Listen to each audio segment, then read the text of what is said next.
Welcome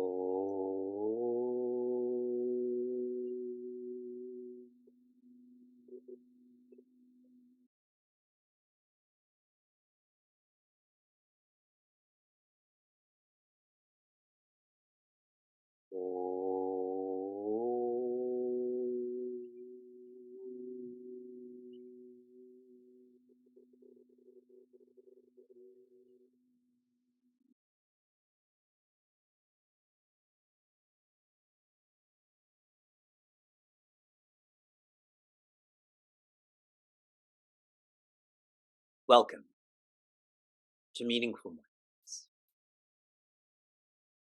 Earlier this week, I taught a class for Sheridan College. How that happened is a seeker in our community. What's lovely about him is that his parents' generation, his generation, and his child all are part of Meaningful Mornings. 3 generations of a family. He's a teacher at this college, and I appreciate him being an ambassador of spreading the sacred into the secular by inviting me to teach his class. The topic of my class was social entrepreneurship. Big words, yes? If you distill this, all it means is working for society. Social entrepreneurship is working for society. And what I had shared with these students is, as they're finishing their degrees and getting into their careers, to try to orient their careers around 3 C's. See, I give you acronyms. I give them acronyms too. I give you alliteration. I give them alliteration too. I don't change in the sacred or secular. I'm stubborn. Those 3 C's are create, collaborate, communicate.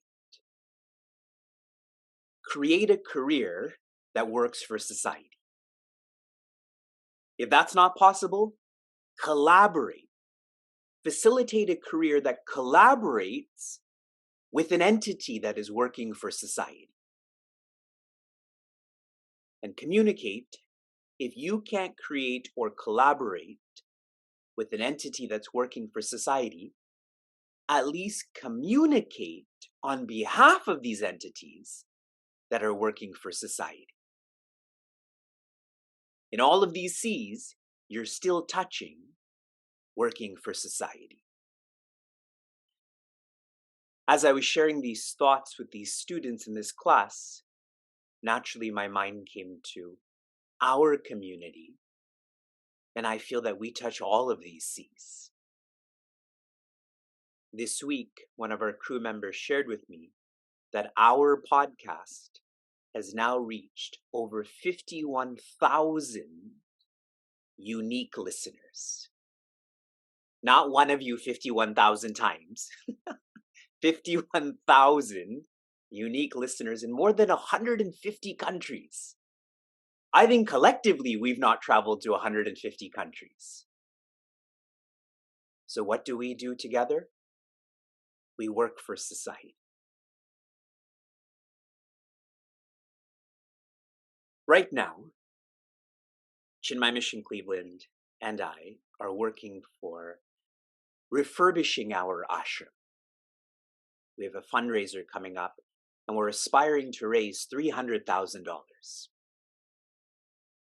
I give you this context because just to refurbish a single ashram that's 11,000 square feet on 3 acres of land requires that much effort.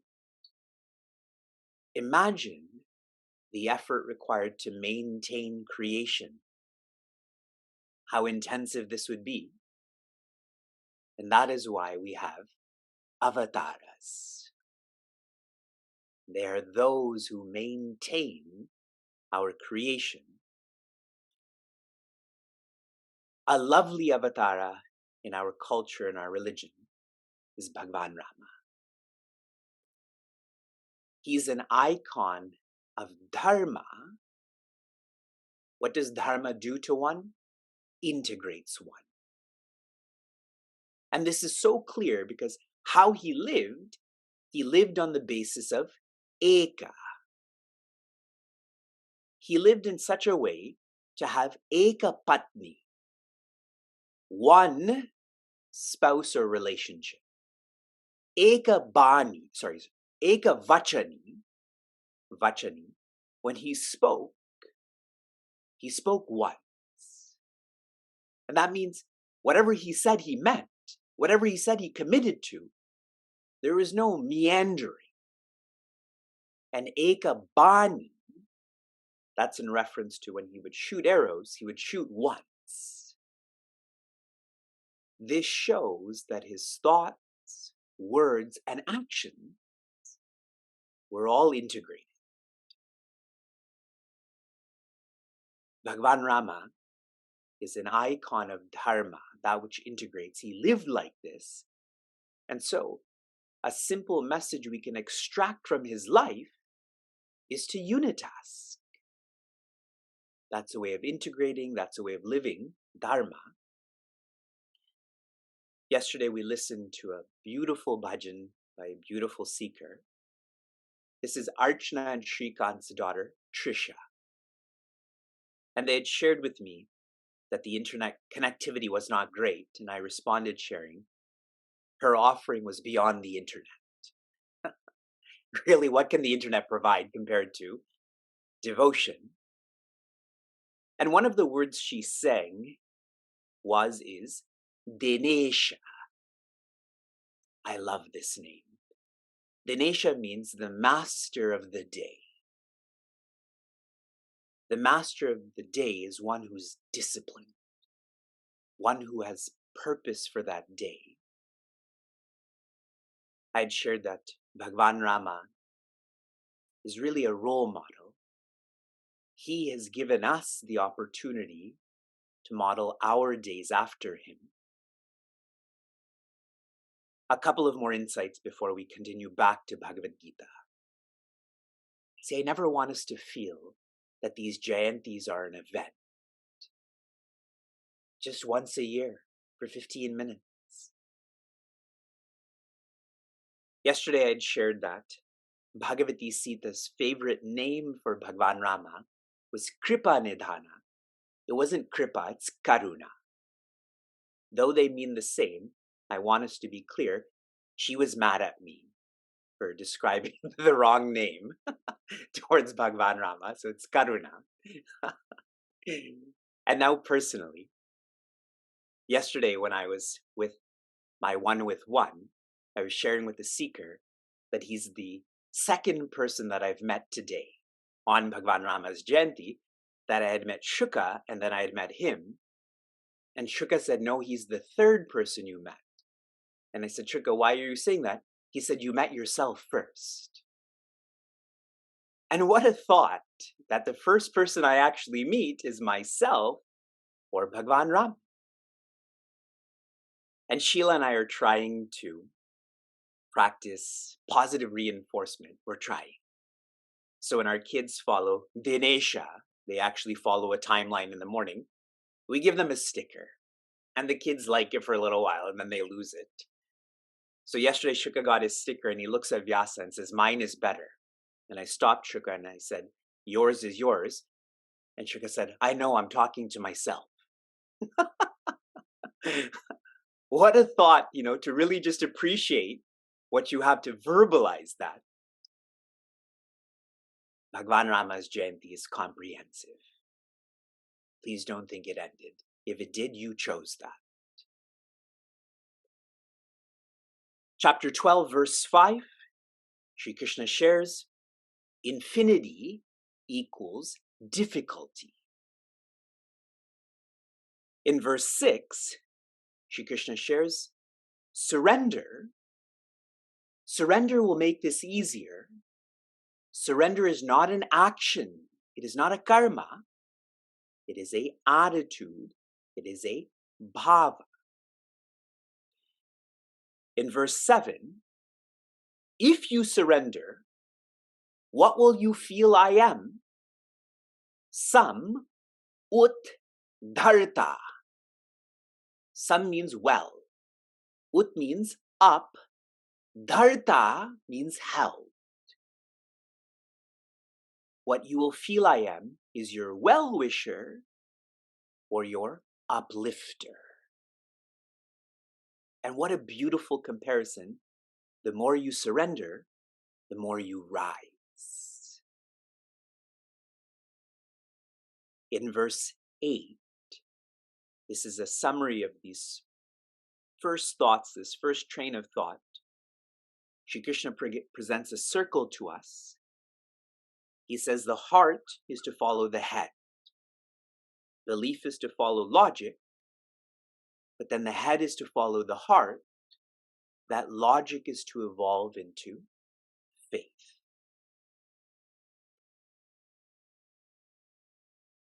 When I was teaching this class, then one of the students had asked me, how do you know so much about happiness?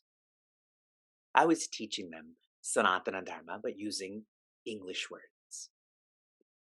And I shared with this student systematic reflection.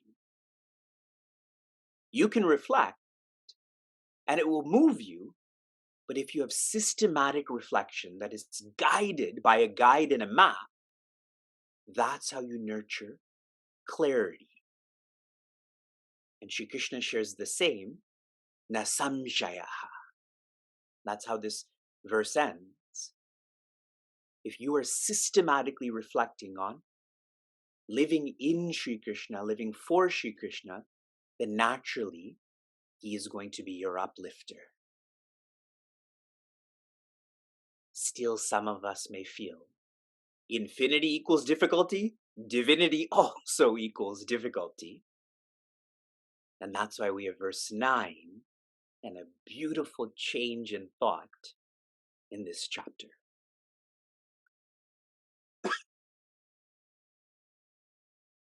Atha chittam samadhatum na shaknoshi mayi stiram abhyasa yogena tataha mamichaptum dhananjaya.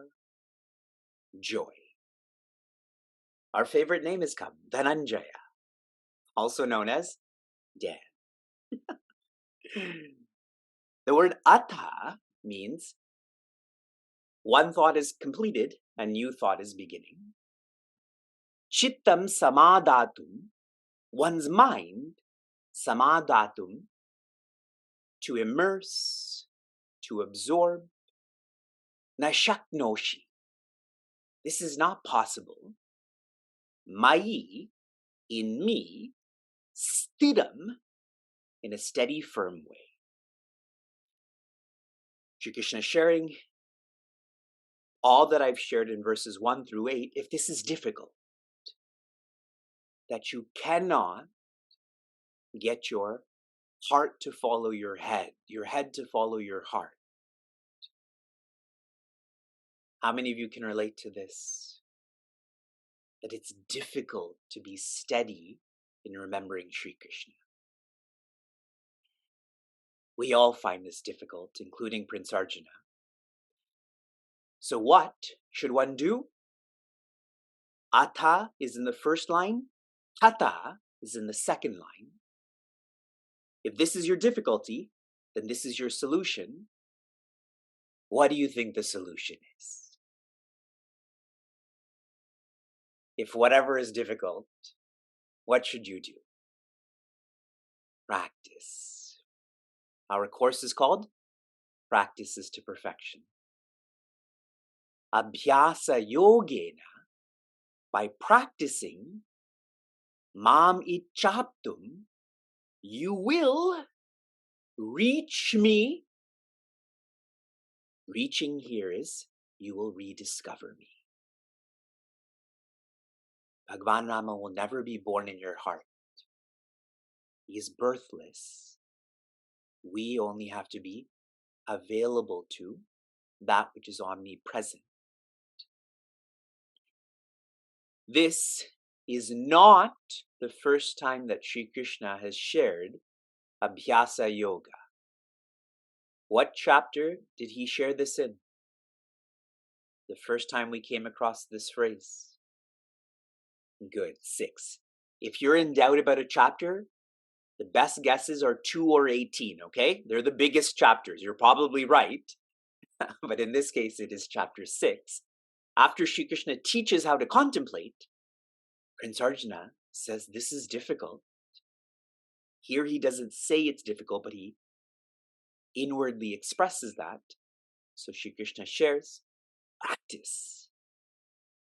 In chapter 6, it's verse 35 for your reference.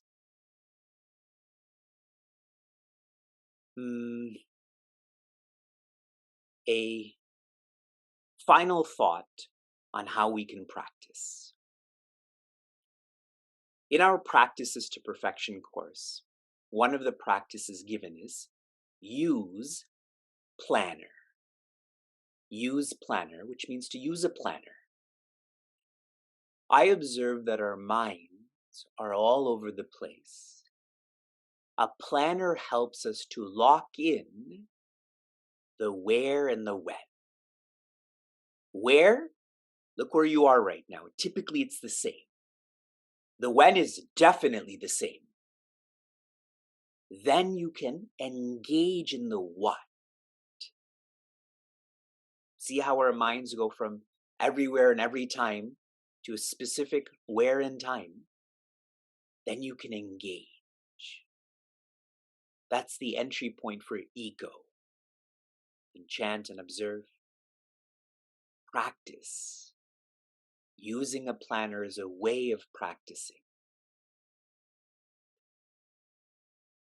From inspiration to application, your application for a couple of days now was to feel that you are living in Bhagwan's dream.